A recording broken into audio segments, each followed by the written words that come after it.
All right, hello everybody. We should be live. This is the Triple S League. My name is Asheninity, flying solo today. Subsidian is indisposed, but we've had some breaking news that has dropped. Although it's a little bit uncertain exactly how breaking this is. I apologize for the late start. I was just trying to sort through some of the timeline of this, but it appears that we've had this article released today. New Cyberpunk 2077 details from a new demo. And we'll go into all of the details of this. I'm going to go into, there's a big list of things that have been detailed about this. But it appears what happened is this article was written based on this NeoGAF forum where they translated.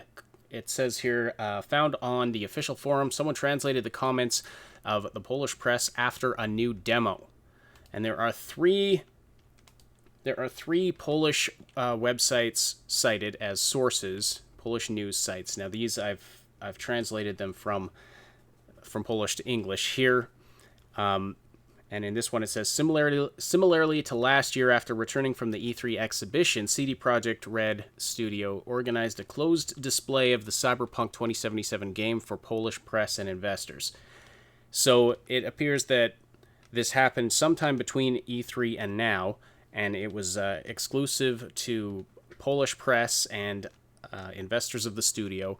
And so they got to see some stuff that we have not seen yet. And that's very cool. But this information is starting to get out now. What's really confusing is this article is... no, I'm sorry. I'm just being dumb. Yeah, okay, this is July 3rd. I was going to say this article is dated March 7th. No, that's American notation. 3/7, that's July 3rd. Okay. All right, that's less confusing. This one is July 10th. Okay. All right, never mind. I was a little bit I was a little confused. I had confused myself unnecessarily. But anyway, so yeah. So a few sources from articles here from the Polish press, and they came through this NeoGAF forum. Anyway, we've got this article now we're going to go through.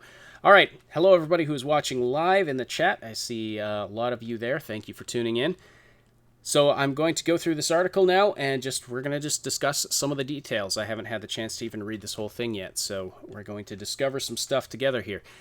It appears that the Polish press was presented a new gameplay demo for Cyberpunk 2077 last week. As such, a lot of new information about CD Projekt Red's upcoming role-playing title has surfaced online. They give the sources there. Okay, this is an interesting one right off the bat. In Cyberpunk 2077, players will be able to start a conversation with an NPC without leaving their bike or car. That I love. It's always kind of annoying if you have to, go through that stand-up animation or get out of your car animation before engaging in a conversation with people. This works like a classic dynamic conversation, and CD Projekt Red showcased an example of it in the new gameplay demo. That's cool. So you can just talk to people out your car window, or on your motorbike without, having to leave your vehicle. That is pretty awesome.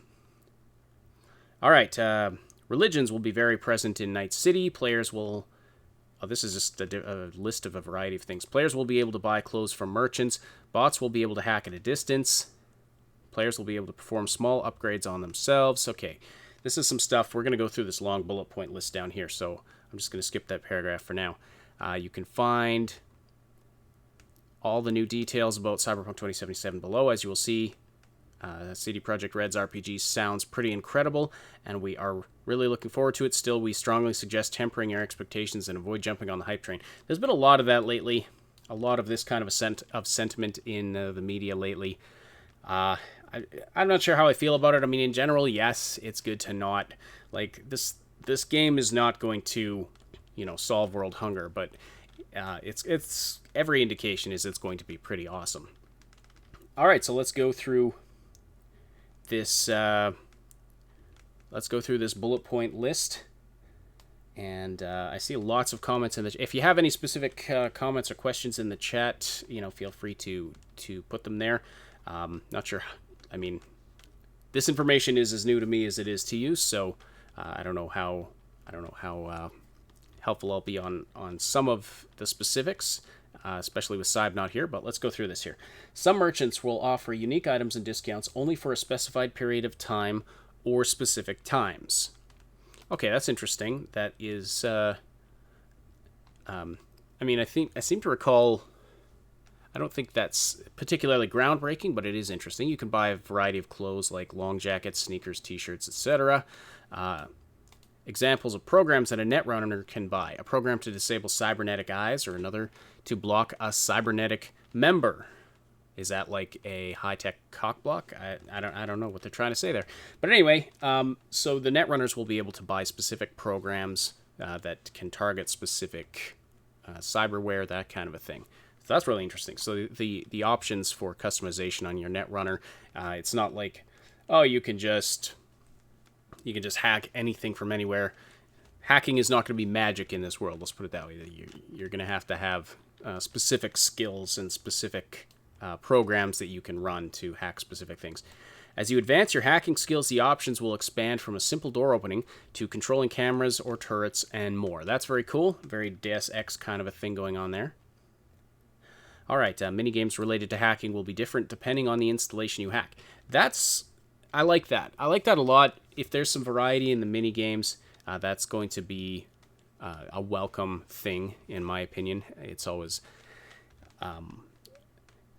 sometimes you get those minigames where it's fun the first couple times, but then it's like, do I really have to do this again? Da-da-da-da. It was kind of like that in Prey with their hacking game.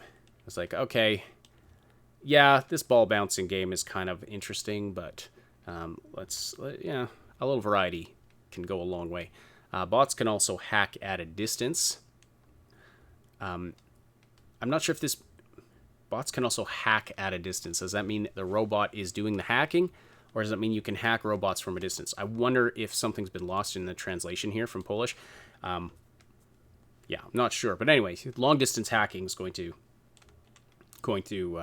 be a thing. Okay. Increases are performed only from a specialist, but minor changes will be possible by ourselves, such as improving our mantis blade by adding poison.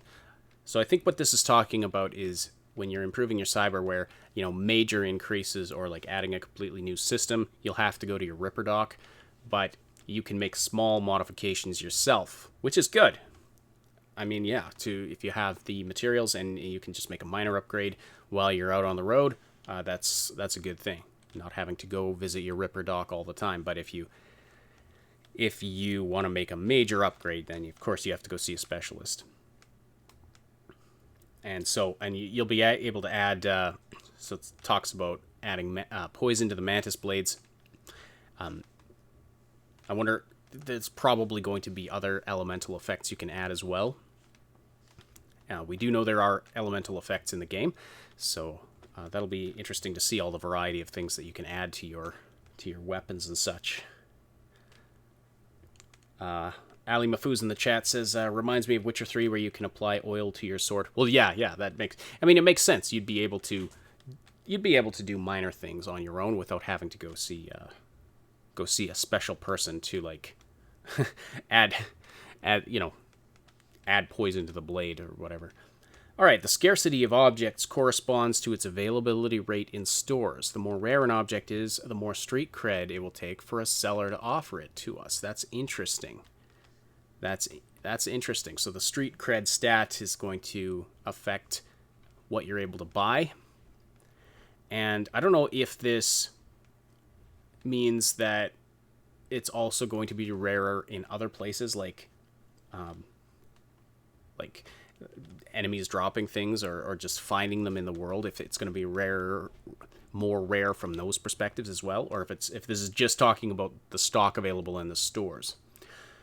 Street cred will also increase the quality of buyable components for crafting. So higher street cred, you're going to be able to buy better quality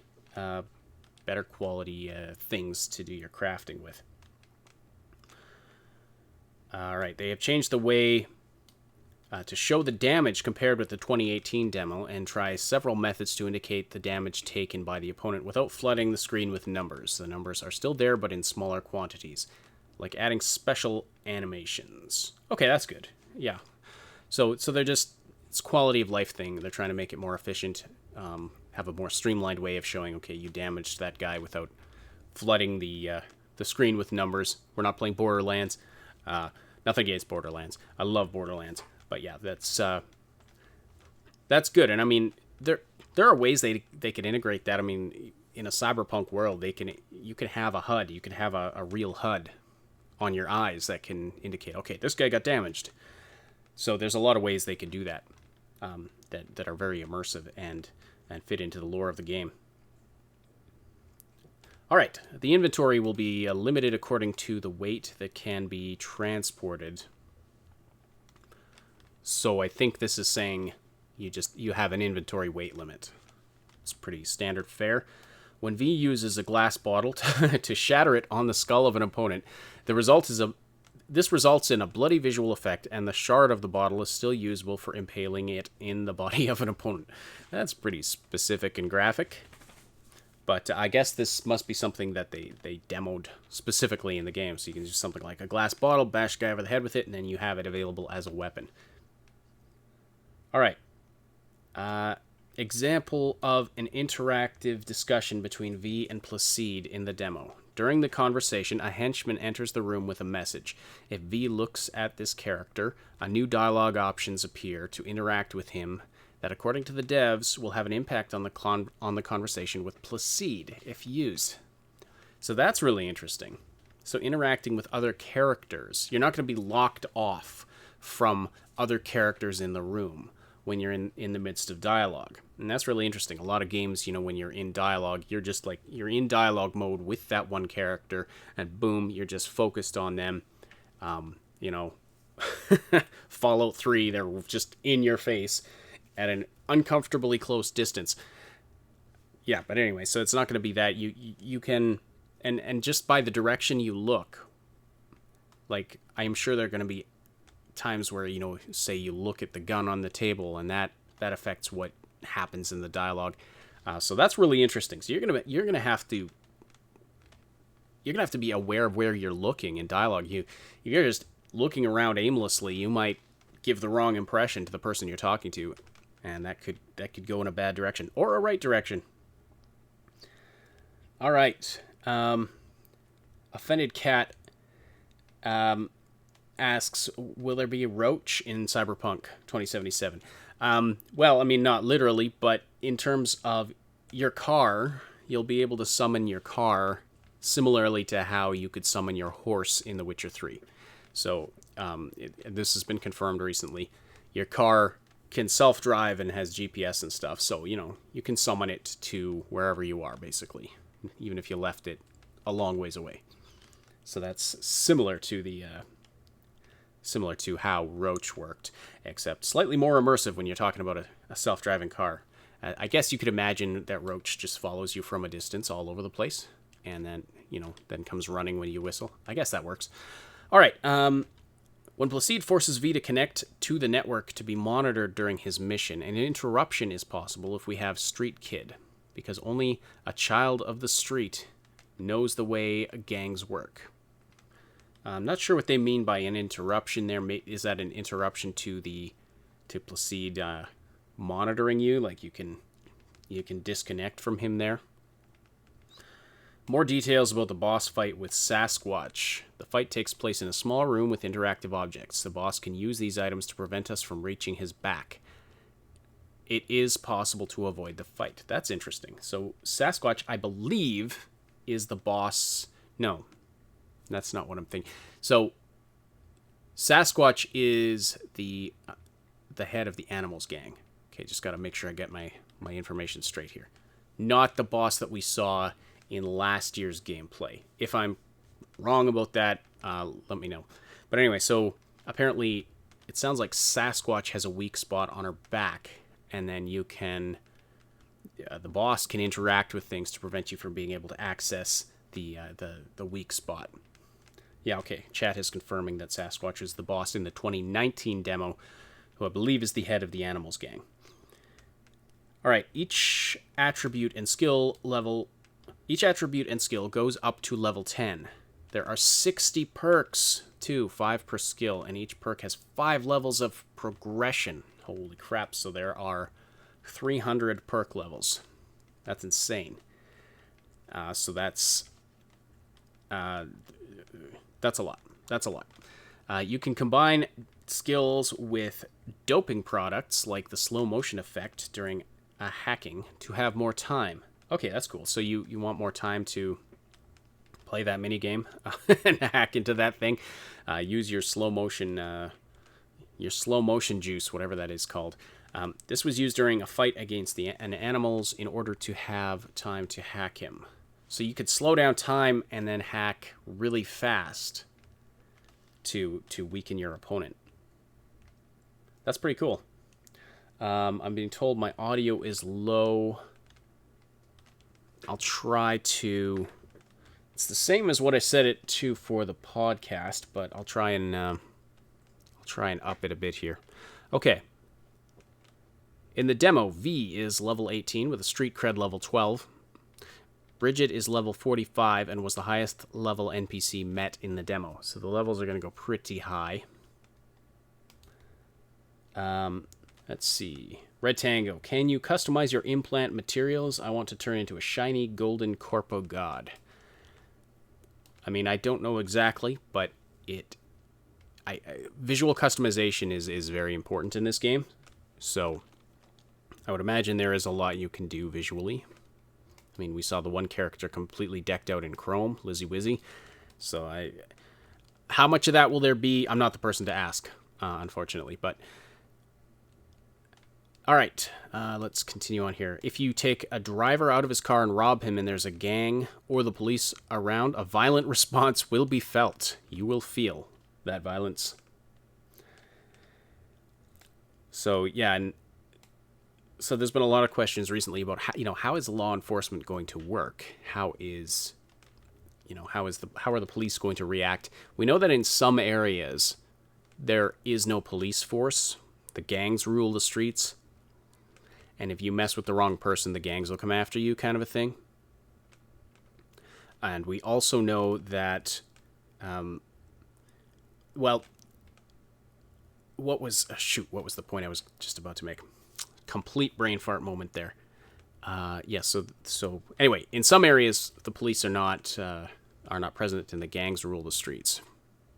Oh, I remember the other thing. It also depends on, if other characters see you. Like, if you commit a crime or, attack somebody and nobody's around to see it, you're not necessarily going to get you're not going to lose reputation for that in the eyes of the people that live in the area. But if they see you do it, then, you're in trouble. Okay. All right, when you want to pause the main quest, there will be a lot of side quests available. On top of that, there will be many events happening across the city, and how to interfere with it can lead to a quest. In addition to that, Night City brings together many activities. Unlike The Witcher 3, there will not be a classic quest table that tells us what to do when doing it. However, optical improvements will make it possible to simulate through the augmented reality the highlighting of certain points in the environment. Okay, so what I understood from that, I think something's been lost in translation here. But lots of side quests available. We're aware of that, and we do know that what you do in side quests can affect what's going on in the main story of the game. On top of that, it says here there will be many events happening across the city. So like spontaneous events, things are going to happen that you can get involved with, and sometimes those can lead to a quest. Maybe think random encounters in Skyrim, except that they're not so random and they can actually lead to a quest. So in addition to that, Night City brings together many activities. We know that there's going to be street racing, for example. There's going to be shooting ranges where you can improve your skills. There's going to be a variety of other things. So there's going to be lots to do in this world. That's the bottom line. And what it means here when it says, unlike The Witcher 3, there will not be a classic quest table to tell us what to do when doing the... I'm not entirely sure what they mean there, but it seems like it's not going to necessarily put physical pointers to where you need to go. I mean, it might, but it won't necessarily highlight, this is the door you have to walk through. But if you have if you have augments from your cyberware, then maybe you'll get like a thing leading you across, a GPS system through augments or something like that, or maybe you can install something that highlights a certain item you're looking for, that kind of a thing. I don't know. I'm not entirely sure all of what this particular point is trying to say, but it is interesting nonetheless. All right, brain dance is an important part of simulating someone's memories. Okay, so I'm guessing they showed the brain dance, or they talked about it during this demo. We know brain dance is going to be something that's big in this game. It's important in Cyberpunk lore. It doesn't give us a lot of information there, though. Everyone will not be increased the same way. The richest will have increases that only they can have. I think they're talking about augmentations there. Others will not want improvement by religious conviction. The idea is not to create a homogeneous but very different population. So you're going to get a very diverse variety of characters who are augmented or don't augment themselves for a variety of reasons. That's good. I mean, having different factions, people with different ideologies, this all contributes to a really excellent and real feeling world. And we love that. I love that, and that it sounds like it's going to be fantastic. Cyberpsychosis is present in the game. Our character cannot reach it, but through quests or scripted events, we can see the damage to the improvements on the psyche. So, cybernetic enhancements when they say improvements here. Oh, just going back to a previous point, Ali Mahfouz is saying, I think they mean objective bullet points in order for a mission. Oh, back here where it talks about a classic quest table. Okay, that makes sense. Not necessarily, a set of bullet points saying, go here, do this, talk to so-and-so, go find monster. Yeah, okay. And that makes sense considering there's going to be a variety of ways you can complete quests or not complete them if you choose to. Like you can avoid you could just avoid doing the quest if you don't want to do it, and then you might fail, in quotes, fail the quest, but it's not a game over. There are no, the only way to game over, this has been confirmed, the only way to actually game over is for your character to die. You can screw with everybody, mess up every quest, like not actually do the things that people are asking you to do, and you can still keep on playing the game and living in the world. So that makes a lot of sense. All right, cyberpsychosis is present in the game. Our character cannot reach it, but you can see the damage to the improvements on the psyche. So cyberpsychosis, if you're not familiar, is a state where you've installed too much cyberware and you lose all your humanity, and then you go into a psychological state of insanity. And this is what we saw in the first teaser with the aftermath of this massacre that the woman with the mantis blades had just killed a bunch of people. She had gone into cyberpsychosis and went on a rampage, and then the Psycho Squad was called in to deal with her. Now, so humanity is a stat you have in the pen and paper version of the game, and you're going to have it in Cyberpunk 2077 as well, but you won't be able to completely remove your humanity and go into a state of cyberpsychosis. They just decided that wouldn't work for the gameplay. So, because then you have no control over your actions at that point. So that's not going to be part of the game. But other characters might be able to go into cyberpsychosis. So main character, no. Other characters, yes. Okay, religions are still very present in Night City. Our vision of Cyberpunk is not to describe an alternative world, but a continuity of our world. Some things will look like our current reality. For example, Christianity is present in the game and will even have a faction. This is good. This makes sense. Cyberpunk is our world. It's an alternate future of our world. A dark future of our world. But anyway, it's grounded in the real world. The journalist So, okay. The journalist says that the presence of religion is likely to create a scandal, which CDP responds with, "We will not avoid any subject, even if they may offend the sensitivity of some. We are not here to say whether it is good or bad." This, thumbs up for this. Love this. I mean, that's my opinion. You can think of it what you like, but yeah, I mean, they're not terribly concerned with offending the most easily offended, and that I mean, if anyone is going to be offended by their belief system being represented in this game, I wonder if this is even the type of game that they're going to play. But anyway, I mean, it's fine. I mean, I get offended all the time. I don't know about you. I see offensive things about groups or ideas that I subscribe to insulted all the time online, and I just get on with my day personally. And so I'm glad that that this is the direction they're going in, that they're not trying to sanitize it ideologically.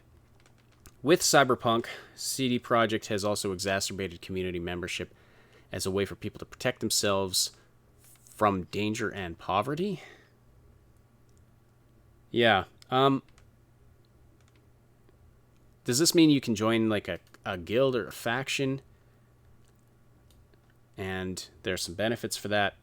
I'm not 100% sure. Exacerbated. That's quite a word. A word. All right. I don't know. Anyway, there's gonna be lots of factions. Maybe you can join a faction and get the benefits of that. All right. The type of your character will be at your convenience. You will not necessarily choose strictly man or woman. You can have a male body with feminine attributes, a feminine voice, and feminine hair. The type of voice will impact how NPCs will perceive us. Okay, that's interesting. So you can mix and match it as much as you like, and then, NPCs in the game are going to respond to different aspects of your character in different ways. And we know this is true for the romance for sure. The NPCs that you can romance have a defined sexuality, so they're not, so they, they may not be interested in men, they may not be interested in women, or some of them might be interested in both. The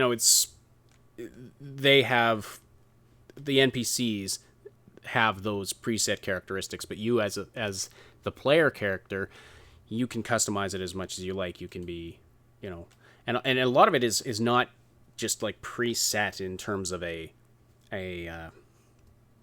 like when you're doing your character creation at the beginning, you don't put in like, male NPC seeking female. Like, you don't set that necessarily. A lot of it is just determined by how you play, and that's one of those areas where it's just like, well, if you decide to engage in the romance option with this character, I guess that means you're interested in them, whatever, right? So it's not necessarily the type of thing that the game tracks in that way. But anyway, that's really interesting. So yeah, and I mean, this fits the lore. This is you can probably swap out your voice modulator and have a different style of voice if you want. I wonder if you can do that like partway through the game. So, all right, so that's all that we have in this list of things. I mean, we're going to keep an eye on this and see if there's more details that come out of it. And we will definitely be talking about this on our bi-weekly podcast. Next one is Wednesday night. So if you're new to the channel, welcome. Hit that subscribe button so you can see when we go live, and you can join us for the podcast. And we will have, we'll discuss this plus any, not this specific. I was just highlighting randomly. I mean everything in this article, plus, any new information that we're able to dig up around this. Also, keep a watch for videos coming soon. We've been given preview access to the Cyberpunk Red starter kits, the Jumpstart kits, and we can't reveal everything, but we have some stuff that we're going to be putting out in advance of the August 1st release. That's going to show you a little bit about what is in those starter kits and what they look like. So look for videos on our channel of that very soon as well. Cyberpunk Red, the starter kit for Cyberpunk Red debuts at Gamescom on August 1st. I hope I have my dates right there. And then it'll be available for purchase on that day. The digital version will be available for purchase on that day, and then they'll be getting the physical version of it out to retailers as soon as possible after that. So there's some information on that, but yeah, I've been digging through that this morning. It looks awesome. I'm not really a pen and paper guy, but it looks really cool, and there's some awesome, like, there's all kinds of lore information in there. We're not allowed to put out the lore stuff until after after it all releases, but there is a lot we can talk about that they're being very gracious, and so thank you to R. Talsorian Games for hooking us up with that, and we'll be putting videos out about that soon as well. Of course, tons of Cyberpunk content coming in the future. All right, so thank you so much for tuning in for this live broadcast. Definitely slam that like button if you appreciated this, and subscribe for more content. Really appreciate all of you. And that's all I have for now. So definitely keep your eyes open for a lot more info that's going to be coming in the near future between now and April. It's not that far away anymore, and this game looks like it's going to be pretty fantastic. So thank you so much, everybody. I will talk to you later.